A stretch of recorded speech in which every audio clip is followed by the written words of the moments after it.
So I'm just going to take some green and run it right into here. This is going to be kind of wind up being a gray-green. I'm taking some olive green.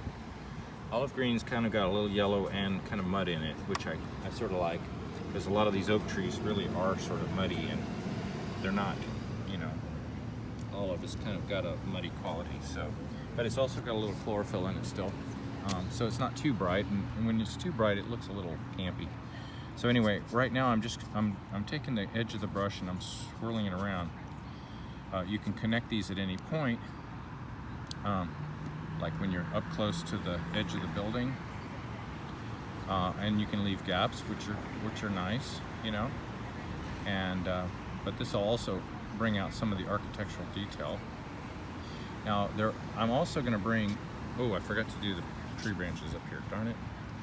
Okay. Well, anyway, I can get these on while I'm doing this.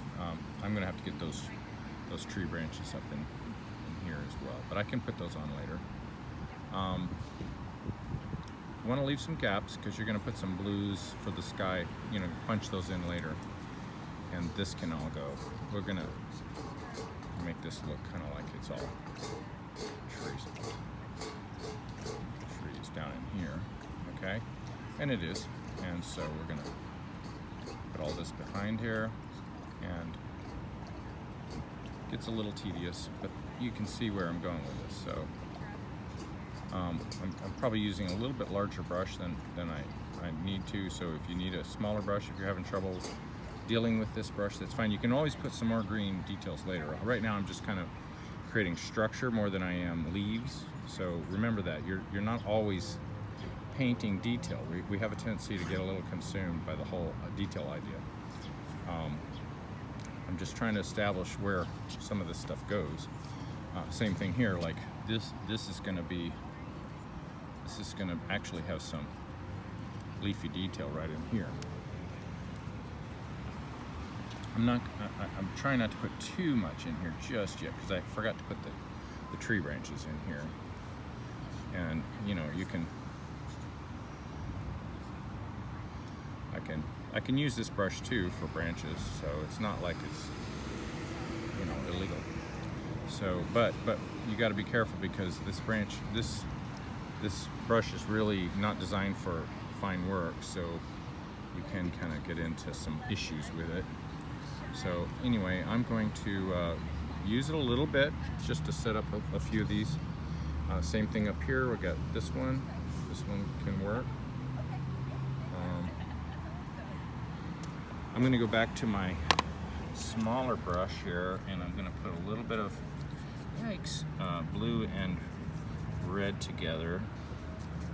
Create kind of a dark color tree, because these are fairly dark. And since I've already put a little color into them, I'm just going to go ahead and get a few of these branches. Now remember, you don't need much to say a lot, so if you think you do, you're probably going to be disappointed. So right down in here, now I didn't do such a fantastic job on this that I'm trying to save every single architectural detail. I'm really trying to create a mood and an atmosphere.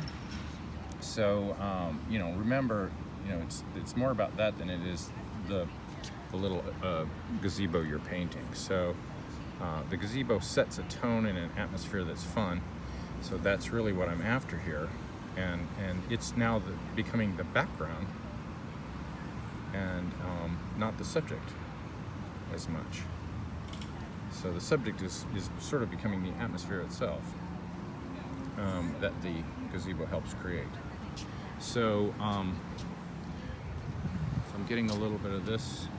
Now see how they kind of lighten. You can't really see that so easily right now, but this whole business sort of lightens as it goes. I'm going to bring this right in front of the columns here. Even though I love the way the columns worked out, I'm going to bring them in and sacrifice them to the overall feeling of this picture. So I'm getting my tree branches in here, and I'll have a lamppost I need to work out, and a bench here, but I'm going to do those in indigos and so forth. So right now I'm just trying to work on these branches, trying to get these right, and I want to create a little bit of movement to these branches.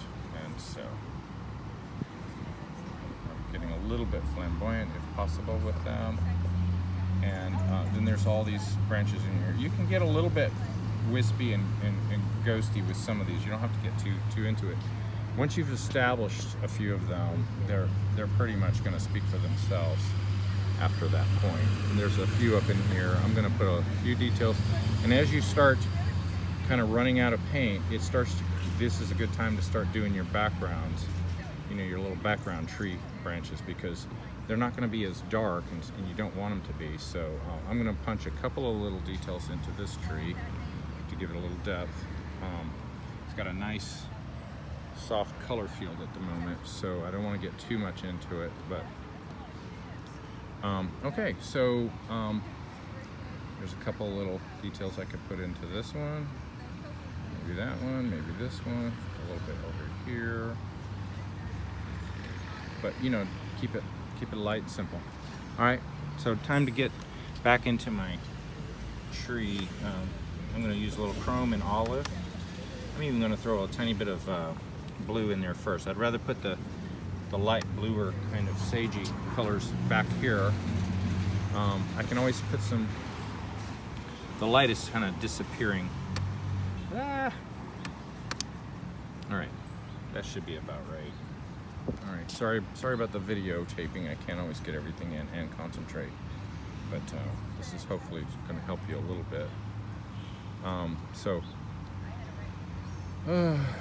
Here we go. So I'm trying to let the brush kind of skip a little bit, but you got to be careful when you get around these column features or you'll go right over them. So same thing up in here. This isn't exactly how it's looking, you know, so I'm sort of freehanding it now, but here we go.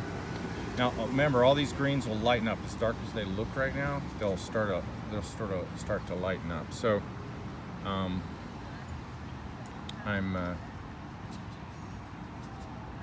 you know, and while they're wet, there'll be fields I can drop color, you know, blues, you know, like I can go back in here and throw a little extra blue, maybe even that horizon blue into there.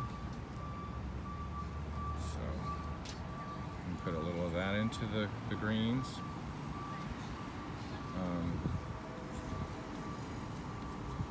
I can put some yellows into it if you want a little color.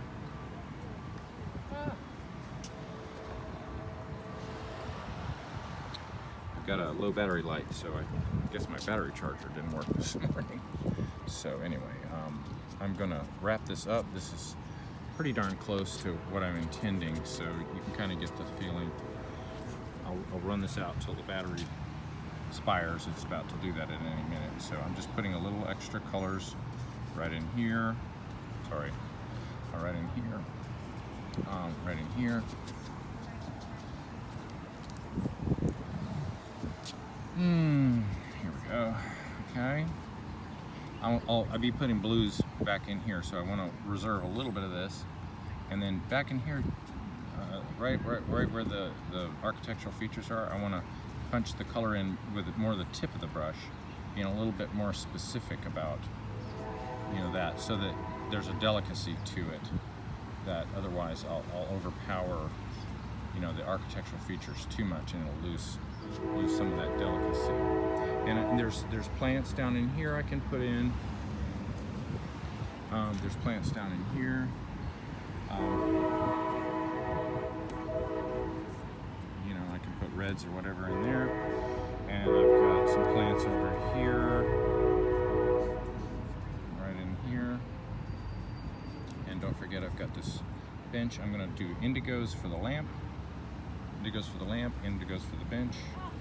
And then I'll put some peach tones right in the walkway here, and then put a little, you know, gray peachy colors back in behind it to give it a little depth here. And that's where that's going to go. You'll see the final piece after all this.